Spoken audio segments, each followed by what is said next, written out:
की शुरुआत हो चुकी है। विधानसभा अध्यक्ष डॉक्टर चरणदास महंत ने मेले का शुभारंभ किया। कार्यक्रम में कृषि मंत्री रविन्द्र चौबे भी शामिल हुए। इस मेले में देश भर के कृषि वैज्ञानिक और हजारों किसान शामिल हो रहे हैं। यहां कृषि से जुड़े स्टॉल लगाए गए हैं।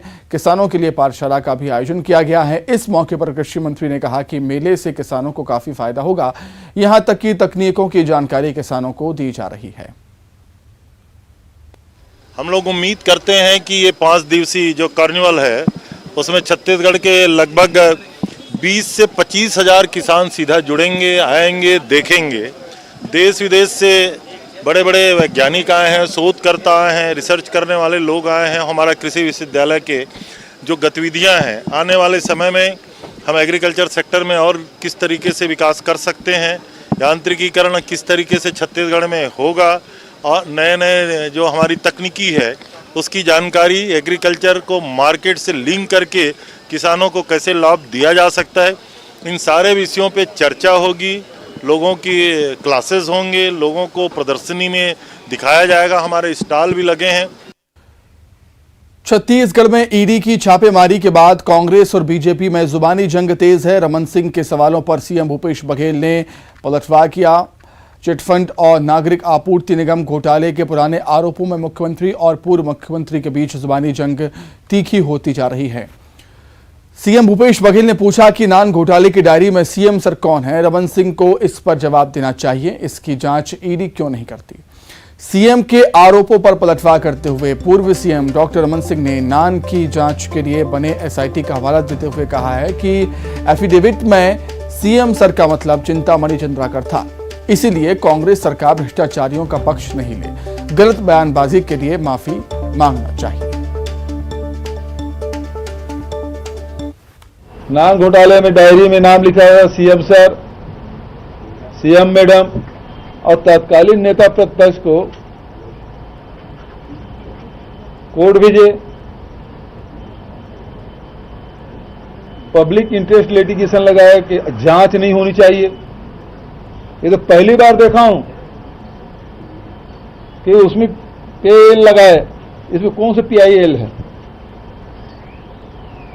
Dharmlal Kaushik ji public interest litigation लगाए। इसमें रमन सिंह जी बताए इसमें पब्लिक इंटरेस्ट क्या है कि रमन सिंह के कार्यकाल के पिछले जो नान घोटाला उसके पहले की जांच नहीं होना चाहिए। इसमें पब्लिक इंटरेस्ट क्या है जो उन्होंने लगाया वो बता दे।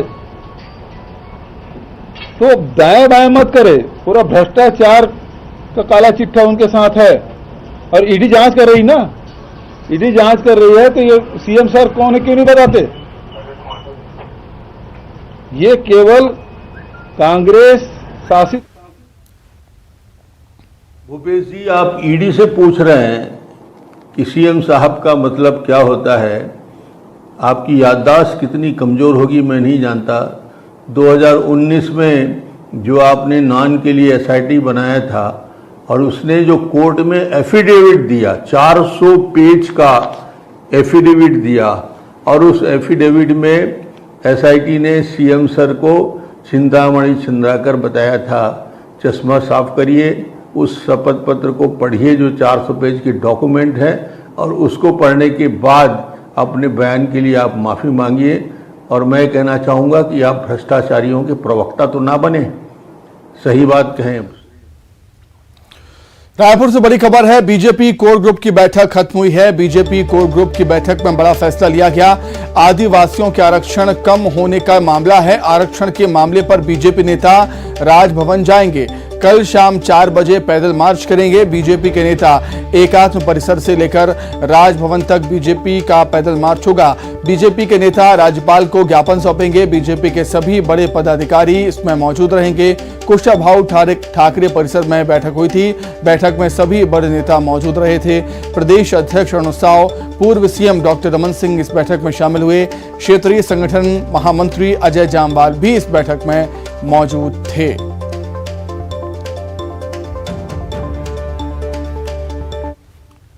आज कोर ग्रुप की बैठक हुई और बैठक में हमने निर्णय किया कि जो आरक्षण की परिस्थितियां बनी है, राज्य सरकार की लापरवाही के कारण, विफलता के कारण जो अनुसूचित जनजाति वर्ग का आरक्षण 32% से घटकर 20% हो गया है, इस विषय को लेकर कल 4 बजे एकात्म परिसर से मार्च निकालते हुए राज्यपाल को ज्ञापन देने का निर्णय हुआ है और ज्ञापन देने के बाद शाम को 6 बजे एकात्म परिसर में पत्रकार वार्ता होगी और उसमें सारे विषयों की जानकारी आप तक पहुंचाई जाएगी। और वास्तविक में डॉक्टर रमन सिंह जब मुख्यमंत्री थे तब तक कहीं नुकसान नहीं हुआ, लेकिन भूपेश बघेल बड़ी बड़ी बातें करते हैं, अनुसूचित जाति की जनजाति की बातें करते हैं।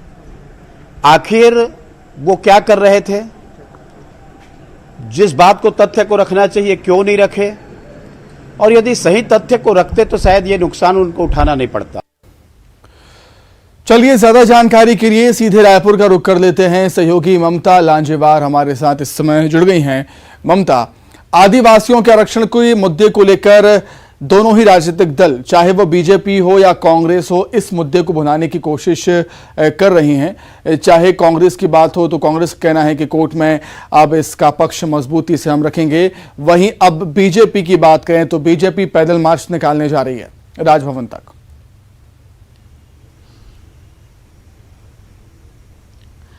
बिल्कुल, देखिए, हाईकोर्ट से जब फैसला आया उसके बाद लगातार बीजेपी और कांग्रेस के बीच में जुबानी वार जारी है। और इसके साथ ही अगर हम बात करें तो जहां कांग्रेस अपना पक्ष रख रही है, राज्य सरकार अपना पक्ष रख रही है, वहीं बीजेपी लगातार प्रेस कॉन्फ्रेंस ले रही है, प्रोटेस्ट भी किया है। और इसी को लेकर कल भी बीजेपी राजभवन तक के कूच करेगी, पैदल कूच करेंगे एकात्म परिसर से लेकर राजभवन तक के। और जिस तरीके के बीजेपी के प्रदेश अध्यक्ष कह रहे थे अरुण साव की राजभवन में जाकर बात रखी जाएगी कि आदिवासियों का जो आरक्षण कम हुआ है वो कहीं ना कहीं राज्य सरकार की इसमें कमी रही है, राज्य सरकार की लापरवाही रही है। वहीं दूसरी तरफ अगर हम बात करें तो कांग्रेस का कहना है कि देश के 3 बड़े वकील जो है सुप्रीम कोर्ट में सरकार की तरफ से लड़ेंगे, आदिवासियों के साथ हम खड़े हैं। लेकिन बीजेपी बताए कि उनका स्टैंड क्या है सिवाय प्रेस कॉन्फ्रेंस लेने के या फिर राजनीति करने के। जाहिर तौर पर बीजेपी हो या कांग्रेस, दोनों ही की इस तरफ से एक तरह से कहें कि इस मुद्दे को लेकर दोनों ही कोशिश कर रहे हैं कि कौन ज्यादा से ज्यादा मजबूती से अपनी बात रख पाए और आदिवासियों के बीच में ये मैसेज चला जाए, आदिवासी समाज के बीच में,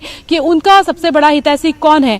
देखने वाली बात यह है कि इस मसले पर आगे क्या होता है। लेकिन ये जरूर है कि इन दिनों अगर हम बात करें तो छत्तीसगढ़ की सियासत में अगर ईडी है तो दूसरी तरफ आदिवासियों के आरक्षण का मुद्दा भी छाया हुआ है। जी।